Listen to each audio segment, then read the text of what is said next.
ngebahas, mengulik-ngulik nih topik yang lumayan menarik terkait dengan dosen ideal versus dosen yang semau-maunya. Bersama bintang tamu kita, bisa diperkenalkan dulu nih. Halo teman-teman semuanya, aku Balkis dari angkatan 25 Prodi Hukum. Yeay. Next selanjutnya. Halo, aku Rahel dari Prodi Hukum angkatan 25. Oke, berarti di sini dua-duanya sama-sama Prodi Hukum ya? Ya, sama-sama. Jadi kita akan mengulik tentang topik ini bersama anak-anak hukum gitu ya. Oke. Nah, kita langsung masuk aja nih ke segmen-segmen pertanyaan. Pertama-tama kalian ini selama kuliah ini pernah gak sih selama kuliah ini kamu itu tipe mahasiswa paling excited sama dosen kayak gimana sih? Oke, Balkis dulu deh. Dari aku dulu ya. Kalau aku sih sebenarnya nggak perlu yang ribet-ribet, Yes. cuma yang saling menghargai aja. Oke, intinya saling menghargai ya. Dosennya tahu diri, mahasiswanya juga tahu diri. Iya, Ya, betul. Kalau dari Rahel? Aku suka banget dosen yang bisa memberi ruang buat kita berpendapat, apalagi kalau dosen yang menawarkan hal yang emang kita suka gitu loh. Bener-bener apalagi kita mahasiswa hukum ya. Iya. Kita kayak pengen berpendapat gitu ya Betul, selalu. iya, betul. Jadi kayak Memberikan ruang lah. iya, jadi kayak diskusi gitu ya. Lebih suka diskusi dosen yang nggak melulu tentang teori tapi tentang diskusi. Setuju banget. Bener sih, bener banget itu. Terus kayak menurut kalian tuh tipe dosen ideal menurut kalian tuh gimana sih? Ada nggak sih Kriteria kalian gitu. Nah, dari Rahel dulu deh, katanya aku Oke, deh. kalau tentang dosen yang ideal ya sepatutnya dosen yang datang tepat waktu gitu kan. Oke. Terus yang tadi yang bisa memberi ruang buat mahasiswanya berpendapat. Nggak, biasanya kan ada dosen, biasanya kan dosen yang pendapat dia tuh harus bener gitu loh. Benar. Nah itu menurutku kurang ideal. Tapi dengan dosen yang memberi ruang kita tuh sangat Best banget lah ya. Nah, itu pendapat aku ya guys. Ya, kalau dari aku sebenarnya mirip-mirip sama Rahel, emang sepatutnya dosen aja lah yang nggak egois, dia mau-maunya sendiri. Kadang kan apa ya, kita tuh nggak tahu latar belakang mahasiswa tuh beda-beda. Ada yang udah dari jauh tiba-tiba dosennya ngancel kelas, kan itu juga sakit hati ya. Udah hilang uang. Betul. Tenaga ya. Capek ya. sebagai mahasiswa yang juga lumayan jauh tuh saya kadang-kadang kayak suka aduh ini kalau bisa tiba-tiba gagal cancel ya, jadi agak rugi ya uang gojek. Ya, buang tenaga, buang mental. Uang juga kadang-kadang bisa dibuang kan karena gojek dan lain-lain, jadi ya itu rugi banget sih. Setuju. Nah, menurut kalian nih sebaiknya apa ciri yang paling kelihatan dari dosen semau-maunya? Yang biasanya kalian lihat itu biasanya dari dosen semau-maunya itu kadang-kadang dia paling kelihatan tuh apa gitu? Dari siapa dulu nih? Bebas mau dari siapa dulu. Kalau dari aku biasanya dia tuh udah jarang masuk kelas, sering cancel kelas, terus tiba-tiba waktu datang di kelas dianya jutek, nggak mau sama mahasiswanya. Itu kalau menurutku bener-bener kayak oke, kita paham kesibukan kalian di luar sana, tapi kalian juga di sini kerja buat bimbing kita. Jadi ini rasanya yang dibimbing tuh kayak Hilang arah ya, karena kita dilepas terus kayak ini malah. Kalau menurut aku hampir sama, cuman kadang ada dosen yang bikin sepaneng itu nggak menyenangkan untuk di Gimana kelas. sepaneng tuh apa tuh? Kayak dosen yang galak, yang garang, nggak interaksi sama mahasiswa gitu loh. Dosen yang emang dia tuh teoritis banget, terus harus disiplin tapi dianya juga belum tentu disiplin. Nah itu tuh yang bikin kita kayak ini dosen semau maunya aja ya, nggak menghargain kita ya. Padahal kan kita juga di sini belajar kan. Benar. Tapi kayak kita dituntut buat sesuai dengan apa yang dia mau. Padahal karakter kita kan beda-beda. Gitu. Ada yang bilang kuliah harus mandiri tapi nggak Ah, jadi lepas juga. betul. Ya itu statement yang setuju banget sih, karena tetap aja kita tuh Butuh dibimbing butuh kan? dibimbing. Kita butuh Iya. arahan. Tugasnya ada dosen kan gitu fungsinya Iya, kan itu untuk membimbing kita gitu. Nah. Setuju. Gitu. Oke, selanjutnya. Gue ya. Ya, menurut kalian nih, kenapa perbedaan karakter dosen itu bisa sejauh itu? Apa karena ada sistem kampus, beban dosen, atau memang karakter individunya tuh emang kayak gitu?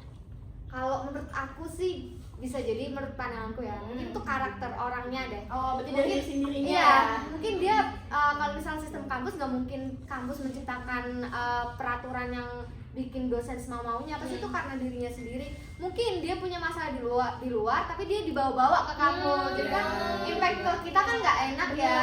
Itu bisa jadi karena dianya punya perasaan yang buruk terus dibawa-bawa ke kampus, jadi Imbasnya ke kita ya. begitu. emosionalnya ya. Betul. Kok dari bagian? Kalau sih, lebih ke pribadinya dosennya aja. Soalnya kalau kita lihat dari bebannya, kalaupun memang dosen itu banyak beban, kan ada ya yang namanya asdos. Bisa tuh. Dan harus profesional. Nggak bisa dong kita ninggalin satu. Kalau dia ninggalin salah satunya, berarti kan nggak profesional. Nah, dari situ tuh apa sih efek dari sikap dosennya seperti itu? Apa sih efek yang muncul dari kalian? Maksudnya kalian tuh jadi kayak males kah atau gimana kah? Ada nggak sih efek-efek itu yang muncul? Kalau dari aku jujur, kalau misalnya ada dosen yang semau-maunya, pasti kita hilang respect ke dia. Iya, Dan kita pasti males, bukan kan kadang kalau dosen yang sesuai idealnya kita itu kan kita cinta banget nih sama dosen. Cinta banget ya, kita kayak udah kalau ada kelas dia kita semangat banget nih. Tapi kalau ada dosen semau-maunya kita jadi males. Ya kan kita jadi kayak udah males nih, dengerin dia aja udah males, apalagi berinteraksi sama dia. Gitu sih. Jadi kita kalau ada dosen yang kayak gitu tuh impactnya ke kita bakal di kelas tuh mau ngobrol juga males, mau diskusi juga males. Kadang malah ada pikiran kalau dari aku pribadi ya, kalau ketemu dosen kayak gitu tuh aku pilih aku ngabisin jatah 3 kali. Aduh, Ekstrim juga ya. kalau ada dosen kayak gitu mending aku habisin jatahku itu. Ya karena datang ke kelasnya pun juga kadang-kadang kita nggak dapat apa-apa juga. Mending aku lakuin hal lain. Betul. Karena sebenarnya ilmu kan didapat nggak Dari cuma mana dari aja. ya dari mana aja gitu. Betul. Ya itu sih. Oke.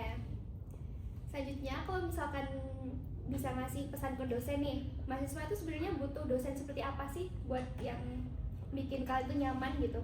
Bagus dulu deh. Oke, kalau dari aku pesan untuk seluruh dosen di Indonesia ya. Indonesia. Ini juga suara-suara yang suara-suara mahasiswa Seluruh Indonesia ya. Banyak banget tuh. Sekarang jangan normalisasikan gitu ya. Jangan normalisasikan hal-hal seperti itu karena kita mahasiswa di sini banyak loh mahasiswa yang anak rantau tuh. Kalau kalian seenaknya sendiri, kita perjuangan nih kuliah dari pulau mana, kita dari Anak rantau ya. gitu. Jadi kayak saling menghargai, tolong untuk saling menghargai. Kita paham kesibukan Anda di luar, Anda harus paham prioritas kalian gitu. Ya dari aku ya sama, hampir sama, cuman yang perlu ditekankan itu harus profesional dalam menjalankan tugasnya dan kita memahami karakter dia juga harus paham karakter anak-anak Di dalam kelas ya. Betul. Kalau dia disiplin pasti kita akan disiplin juga. Kayak mirror gitu ya, apa yang Betul. Betul. Gitu. Oke, selanjutnya menurut kalian apa perubahan kecil yang bisa bikin hubungan dosen sama mahasiswa itu kayak lebih sehat gitu? Interaksi diskusi sih kalau Betul, menurut aku. interaksi itu paling penting. Berarti kayak kita ngasih ruang dia buat menjelaskan dan dia ngasih ruang kita buat bertanya. Kita ada feedback lah. Bener, saling timpal-timpalan gitu loh. tanpa ada judge-nya ya.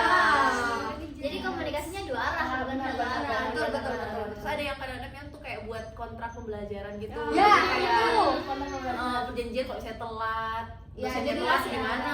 Iya, kan selalu dari kita tuh misalnya Iya. nggak boleh telat 15 menit, sedangkan dosen Kita nggak bisa ngasih kontrak ke mereka, Iya. tapi mereka ngasih kontrak ke kita. Itu kan Benar. mungkin bikin ada anak-anak yang kurang setuju. Iya, agak tidak adil sedikit ya. Rasanya kayak kita apa ya? Bukan karena kita mahasiswa, kita dianggapnya lebih gitu Meskipun ya. mereka punya kuasa, kita juga punya hak dong. Aduh.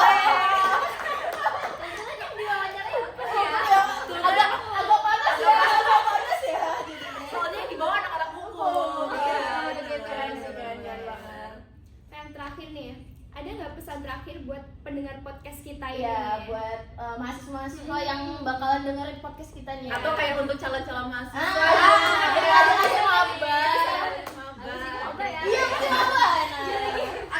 Dari aku ya. Oke. Pokoknya kalian itu walaupun misal punya dapat dosen yang semau-maunya, kalian juga tetap harus menjadi mahasiswa yang sebenarnya, bukan mahasiswa yang malah males-malesan dan lain sebagainya. Mungkin ada rasa memberontak kalau ketemu dosen-dosen gitu. Cuman kita harus tetap tujuan awal kita kan buat kuliah itu buat belajar, biar bisa sukses. Jadi jangan lupain mimpi awal kalian. Betul banget. Jangan sampai itu melemahkan semangat Betul, kalian betul. ya. Betul. Kalau dari aku buat calon-calon para mahasiswa yang mau masuk nih, jangan pernah takut kuliah. Kalau jangan pernah kalian tuh ke distract sama cerita-cerita dosennya killer atau apa. Kalian harus tetap pada tujuan kalian gitu. Jadi kalau misal dosennya killer ya udah hadapin aja. kalian bisa loh menuntut hak kalian, jangan takut untuk bersuara gitu. Apalagi anak hukum ya, jangan takut. Selalu mengingatkan yang benar, kalau salah ya diingatkan. Nah. Iya benar, karena kita juga sama-sama punya hak, kita sama-sama punya. Bukan berarti karena mereka lebih tua mereka Iya. bisa sendirinya ya. Iya. Benar-benar. Betul, kayak luar biasa sekali Keren banget, keren banget, seru banget. Nggak salah kita kayak anak-anak muda. Keren banget sumpah. Iya, karena hal-hal begini juga emang sudah seharusnya jangan dinormalisasikan. Nah. Kita tuh sama-sama yang tadi seperti dibilang, kita sama-sama punya hak, kita juga sama-sama punya kepentingan-kepentingan masing-masing, dan kita juga di sini tempatnya sama, kita sama-sama mau belajar, Benar, berkembang benar, gitu ya. Tapi Jadi- nggak semuanya dosen semau-maunya. Iya, Banyak benar. dosen yang Banyak, berkompeten iya. juga banyak sekali. banyak banget gitu. Jadi ya jangan takut kuliah mata-mata Iya. sekolahnya, karena Kalian seru kok. Kalian nggak tahu asik asik banget. Kalian bisa belajar banyak hal, kalian akan bertemu dengan, dan kalaupun ketemu dosennya emang bagus itu ya, kita tuh benar-benar banyak dapat insight yang bagus, banyak Betul, dapat pemikiran-pemikiran, ilmu-ilmu yang baru gitu. Dan dapat dosen yang semau-maunya juga jadi pembelajaran buat kita. Saya juga banyak insight. Iya. Bukan penghalang tapi Benar, pembelajaran. pembelajaran. ya. Ambil positifnya aja dari Benar, sini. luar biasa. Oke, luar biasa. Oke, terima kasih banyak buat Mbak Raha dan Mbak Bati. Makasih juga Om. Udah menyempatkan waktunya untuk bincang-bincang sama kita ini. Setuju. Udah. Oke, sampai jumpa di podcast Suara Mahasiswa selanjutnya. Selanjutnya. Dadah.